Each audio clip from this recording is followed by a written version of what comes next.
Hi, good morning here from Palm Springs, California. Valerie Milano, the senior editor of the Hollywood Times, an aspiring magazine, and I'm so glad to have our guest here today and talking about his film. So I'm going to have him introduce himself. Thank you so much again for joining.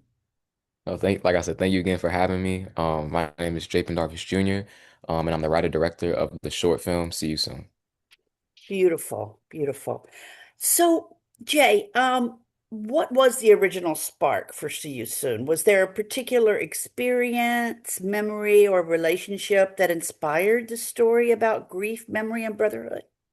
Yeah, I think, kind of growing up, I've, you know, had the not the privilege. I guess I've unfortunately seen, people kind of leave my life at an earlier age, people that, were taken from this earth a little bit too soon. And I think, after experiencing that and then experiencing, the death of grandparents as well, I kind of started to see, the difference in grief, difference in grief on how you grieve someone who you didn't know was going to leave you the next day versus someone who you knew, for maybe a month or 2 months that they were at some point going to leave this earth. And when I started, thinking a lot about those, those grief experiences in my own life, I wanted to tell my story, or tell a story that kind of centered around, grief and what it feels like to lose somebody, especially in a violent way, and the thoughts that might come from that after something like that happens. Yeah, because the film centers on a late night conversation between siblings. What drew you to telling such an intimate story through dialogue rather than a more action-driven narrative?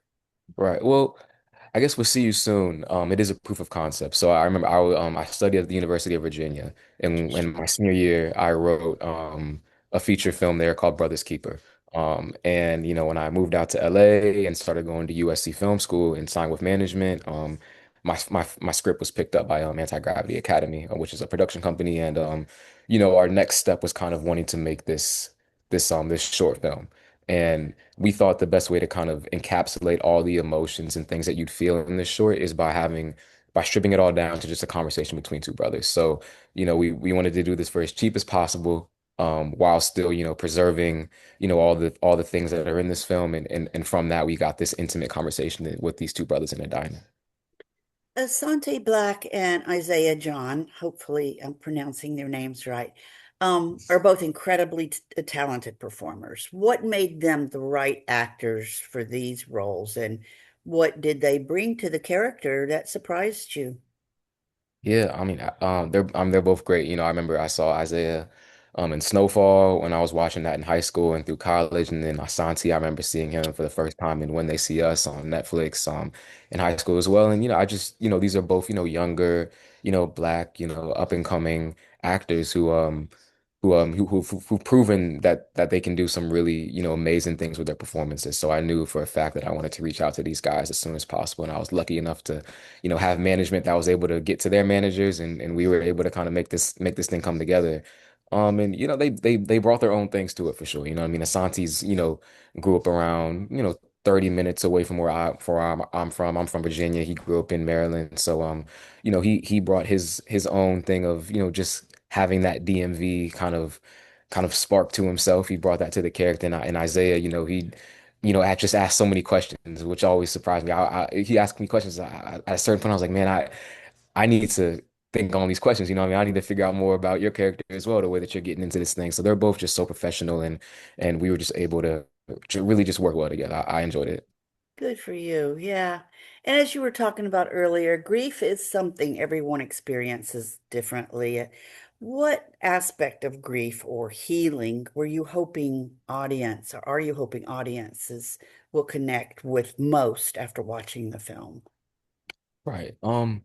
I think the biggest thing is, understanding that grieving alone can sometimes lead to, rash decisions. You know what I mean? Especially in a situation like this. And I think we live in a country where a lot of people, are unfortunately, come from a lower income area, and things like this happen to them, and they have to kind of make these decisions on what is the best choice of action after losing someone like that. Do you contribute to the cycle of violence and continue just to continue to have that violence, or do you be the first one to break something like that? You know what I mean? So yeah, I kind of wanted to kind of pose that question to folks, you know what I mean? I didn't want to answer it too much because there's a whole feature, you know what I mean, that has the answer in the end on what Amari as the protagonist does, but wanted to at least pose that question out to people about, what grief can do to you, and especially when you don't talk to people about what you're going through. Thank you, Jay. Yeah, you've described See You Soon as a proof of concept for your feature, Brother's Keeper, and thank you for explaining how this short film, how it fits into the larger story and during the feature version. Um, Isaiah John, getting back to him, is attached to the feature, not only as an actor, but also as an executive producer. How has Yeah. that collaboration evolved from the short film into the larger project? Oh man, I mean, it's funny, man. He's out in LA now, kind of wrapping up his spinoff of Snowfall as they're shooting that over. They've been doing that for the past 3 or 4 months. But we've had great conversations, continuing to talk about the story and as we go into the financing stages, like I said, we just continue to kind of figure out more about his character, you know what I mean? And we're just trying to be as prepared as possible for when this thing comes around. So he's stayed on and we've talked Asante as well. He's very excited about being able to do this as a full length version. So, both these guys, it's been a good collaborative process and a slow one, you know what I mean? Because as we're still raising the money, nothing is set in stone, but in that time we can continue to figure more things about these characters. So we're ready when it comes. Beautiful. The feature is being developed through the Anti-Gravity Academy with producers Carlos Lopez Estrada and Valerie Bush. What have you learned from working with that team, and how has the development process shaped the project? Yeah. Oh man, it's a blessing. I wrote it at UVA. They had their screenwriters camp at their first one, and I remember I got chosen right before I graduated, and I flew out to LA, literally a week after graduation. So it's been good. I've learned from professionals very early. I'm very lucky to at 22 I was able to meet these great producers, but also I can call them friends now, at the same time, but also mentors too. You know what I mean? They wear many hats for me, it's been a blessing just kind of see how they work, see how they go through their projects, and then give me notes, and I learn more about this story and how a better way to tell stories by just learning how they communicate their notes to me. And we've been able to kind of bring. I think we've been through at least 20 drafts, and I think it's at a special place now. You know what I mean? After so much, work and notes and just trying to extract the best story from this project. Yeah, thank you for that. That's being so humble. That's a great story. The film is already screened. Congratulations at Dallas International Film Festival and is now headed to Palm Springs International Short Fest. What kinds of audiences reactions have stood out to you so far? Oh man, that's a good question. It's funny because there's so many. I've shown it to such different audiences. I remember the first time, Dallas was the first festival, but I remember we screened at the African American Cinema Society, kind of like, the in at USC, which is, a lot of black film students that are there. And it's interesting. They react much differently than the folks in Dallas do, and not in a bad way at all, but it's funny to see how the jokes land for certain people that get them a little bit differently, and then you go to Dallas and it's a whole different experience of just kind of looking up on the screen and see people that don't necessarily look like you, but being able to understand their story because we've all lost somebody and we know how that feels to lose somebody. We know what it feels like, that next week when you can feel their presence still there. You know what I mean? Whether you're showering, driving, like when you lose someone, you just feel like they're just staring right there at you for it could last for forever, depending on who that person is, So I think that's been the nicest thing for me is, it doesn't matter what your background is, what you look like, what you've been through. We can all watch the story, and whether you get the jokes or not, at the end of the day, we can all understand what it's like to lose somebody.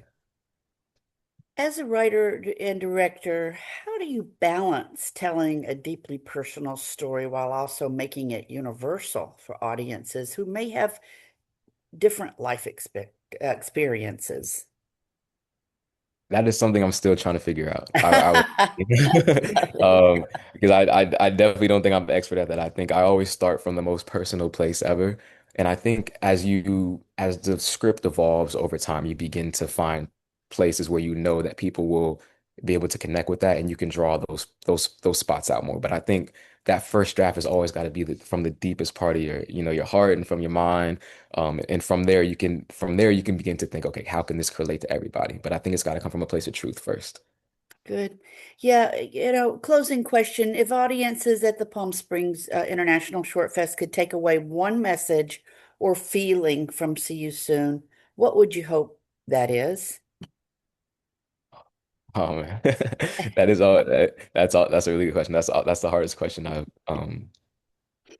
I get asked. I think. Oh man, I hope that I hope that people take away that as human beings, we all grieve, and being able to t speak to people about those feelings that are sometimes hard to communicate will I think in the long run it'll help us more. You know what I mean? Even if you don't know the best way to say what you're feeling, I think you'll be surprised to know how many people have gone through or are going through the same thing that you're going through. And if we can connect on that level, regardless of who you are, what you look like, then I think that we can kind of all understand each other more and understand decisions that are behind the things that the decisions that the people that are I'm messing it up, but the You're people that good. are behind these decisions, you know what I mean?